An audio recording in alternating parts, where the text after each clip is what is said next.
बतिया न मानो ही हमारा भगाबो ही कहो ही तू ने घसा भतरा के न हो जावा हमारे हव हो कया भी ले बौखा चापा पियावा के न हो जावा हमारे हव हो कया भी ले बौखा चापा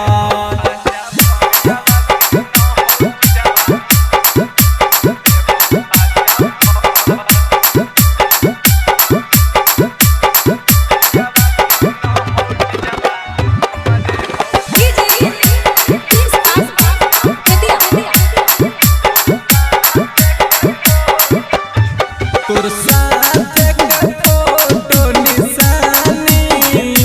हम लुकले ही औ तोर जवानी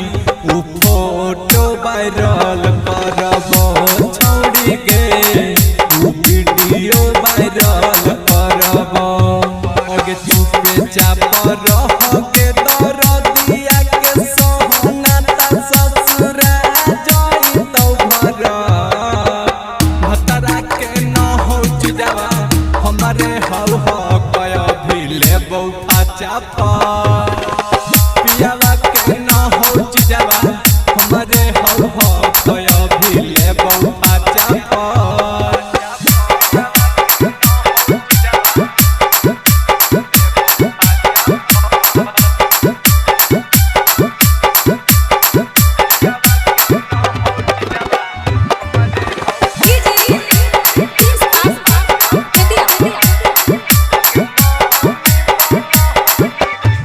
अगे मम्मी बनहनी कुमारे में पाला करते सब बेकार कि तोरो पिटाई देबोगे छौरी कि सब कुछ देखाई देबोगे अगे इला तफनीरा लावा के सुनगे मलावा न हो तनी को फरक भतरा के न हो जावा हमारे हव हो कया भी ले बौखा चापा